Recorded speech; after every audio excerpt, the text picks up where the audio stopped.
जय गुरु जी। दोस्तों, एक बार फिर आपका अपना प्रिय आरजे आदि कश्यप मुंबई से मानुस और आपके लिए लेकर आया है आपका मनपसंद प्रोग्राम पॉजिटिव कर्मा। आज है एपिसोड नंबर 620 और दिन है रविवार। दोस्तों, किसी की सलाह से रास्ते जरूर मिलते हैं, पर मंजिलें तो आपको खुद की मेहनत से ही मिलती है। जिंदगी के मायने किसी से मत सीखिए। जिंदगी आपकी है, मायने भी आप ही तय करेंगे। दोस्तों, कदर और वक्त भी कमाल के होते हैं। जिसकी कद्र करो वो वक्त नहीं देता, और जिसको वक्त दो वो कद्र नहीं करता। सब दुख दूर होने के बाद मन खुश होगा, ये आपका भ्रम है। मन खुश रखो, सब दुख दूर हो जाएंगे। जय गुरु जी। दोस्तों, जीवन में बड़े मिठास, रिश्तों में बड़े प्यार। जीवन में बड़े मिठास, रिश्तों में बड़े प्यार। मुबारक हो आपको आपका त्योहार मकर संक्रांति और पोंगल की आपको बहुत बहुत शुभकामनाएं। मीठी बोली, मीठी जुबान और मकर संक्रांति और पोंगल का यही है पैगाम। दोस्तों, आपके जीवन में आए सुख, समृद्धि और शांति, ढेर सारी खुशियां लाए वर्ष 2022। ये मैं आपके लिए दुआ करता हूं। आरजे आदि कश्यप मुंबई चा मानुस। दोस्तों, आरजे आदि विशेष कुछ अलग हो जाए, उसमें मैं एक कहानी सुनाना चाहता हूं और कहानी का शीर्षक है क्षमा। भेजने वाली है मीता खंडेलवाल फ्रॉम कैलकाटा। मुझे उम्मीद है कि एक कहानी पसंद आएगी। शुरुआत करता हूं इस कहानी की कुछ इस प्रकार, जिसका शीर्षक है क्षमा। दोस्तों, एक सेठ जी ने अपने छोटे भाई को 3 लाख रुपए व्यापार के लिए दिए। उसका व्यापार बहुत अच्छा जम गया, लेकिन उसने रुपये बड़े भाई को वापस नहीं लौटाए। आखिर दोनों में झगड़ा हो गया, और झगड़ा भी इस सीमा तक बढ़ गया कि दोनों का एक दूसरे के यहां आना जाना बिल्कुल बंद हो गया। घृणा और द्वेष का आंतरिक संबंध अत्यंत गहरा हो गया। सेठ जी हर समय हर संबंधी के सामने अपने छोटे भाई की निंदा, निरादर और आलोचना करने लगे। सेठ जी अच्छे साधक भी थे, लेकिन इस कारण उनकी साधना लड़खड़ाने लगी और भजन पूजन के समय भी उन्हें छोटे भाई का चिंतन होने लगा। मानसिक व्यथा का प्रभाव तन पर भी पड़ने लगा और बेचैनी बढ़ गई। समाधान नहीं मिल पा रहा था। आखिर में वो एक संत के पास आए और उन्होंने अपनी सारी कहानी कह सुनाई। संत श्री ने कहा कि बेटा, तू चिंता मत कर, ईश्वर कृपा से सब ठीक हो जाएगा। तू कुछ फल और मिठाइयां लाकर अपने छोटे भाई के यहां जाना और मिलते ही उससे केवल इतना कहना कि अनुज, सारी भूल मुझसे हुई है, मुझे क्षमा कर दो। सेठ जी ने कहा, महाराज, मैंने ही उनकी मदद की है और क्षमा भी मैं ही मांगू। संत ने कहा कि परिवार में ऐसा कोई भी संघर्ष नहीं हो सकता जिसमें दोनों पक्षों की गलती ना हो। चाहे एक पक्ष की भूल 1% हो और दूसरे पक्ष की 99%, पर भूल दोनों तरफ से होती है। सेठ जी की समझ में कुछ नहीं आ रहा था। उसने कहा, महाराज, मुझसे क्या भूल हुई है? बेटा, तुमने मन ही मन अपने छोटे भाई को बुरा समझा, यही है तुम्हारी पहली भूल।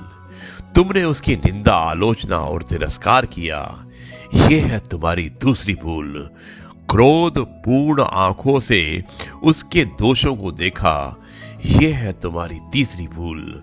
अपने कानों से उसकी निंदा सुनी, ये है तुम्हारी चौथी भूल। और तुम्हारे हृदय में छोटे भाई के प्रति क्रोध व घृणा है, ये है तुम्हारी आखिरी भूल।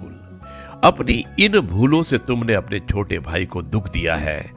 तुम्हारा दिया दुख ही कई गुना होकर तुम्हारे पास लौटा है। जाओ, अपनी भूलों के लिए क्षमा मांगो, नहीं तो तुम ना चैन से जी सकोगे और ना ही चैन से मर सकोगे।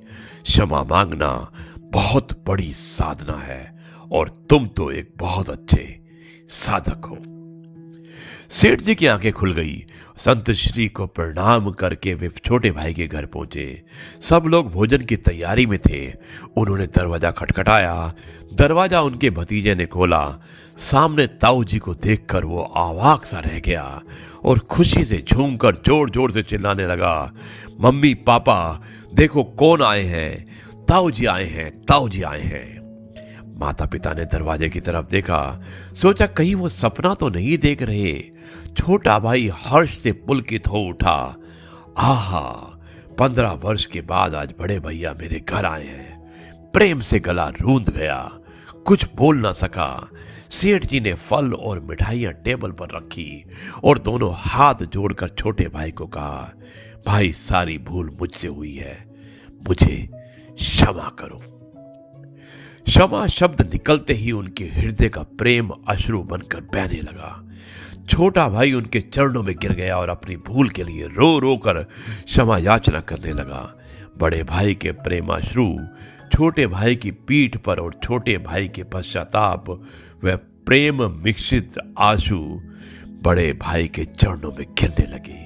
क्षमा वो प्रेम का अथाह सागर फूट गया। सब शांत चुप, सबकी आंखों से अविरल अश्रुधारा बहने लगी और छोटा भाई उठकर गया और रुपये लाकर बड़े भाई के सामने रख दिए।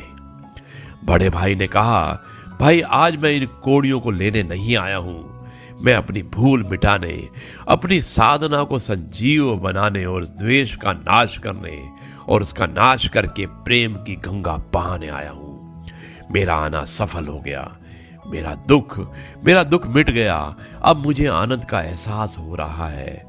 छोटे भाई ने कहा, भैया जब तक आप ये रुपये नहीं लेंगे तब तक मेरे हृदय की तपन नहीं मिटेगी। कृपा करके आप ये रुपये ले लीजिए। सेठ जी छोटे भाई से रुपये लिए और अपने इच्छा अनुसार अनुज बंधु, भतीजे और भतीजी में बांट दिए। सब कार में बैठे और घर पहुंचे। 15 वर्ष बाद उस अर्धरात्रि में जब पूरे परिवार का मिलन हुआ तो ऐसा लग रहा था कि मानो साक्षात प्रेम ही शरीर धारण किए वहां पहुंच गया हो। सारा परिवार प्रेम के अथाह सागर में मस्त हो रहा था। क्षमा मांगने के बाद उस सेठ जी के दुख, चिंता, तनाव, भय, निराशा रूपी मानसिक रोज जड़ से ही मिट गए और साधना संजीव हो उठी। हमें भी अपने दिल में क्षमा रखनी चाहिए। अपने सामने छोटा हो या बड़ा, अपनी गलती हो या ना हो, क्षमा मांग लेने में ही सब झगड़े समाप्त हो जाते हैं। दोस्तों, ये है आपका अपना प्रिय आरजे आदि कश्यप मुंबई से मानुसर आपके लिए लेकर आया आपका मनपसंद प्रोग्राम पॉजिटिव कर्मा। मुझे उम्मीद है कि ये कार्यक्रम आपको पसंद आया होगा। अब मैं इस कार्यक्रम को यहीं पर समाप्त करता हूं और कल एक बार फिर मुलाकात होगी कुछ नई बातों के साथ। तब तक के लिए करते हैं नमस्कार, जय हिंद, वंदे मातरम, भारत माता की जय। जय जवान, जय किसान, जय गुरु जी, शुक्राना गुरु।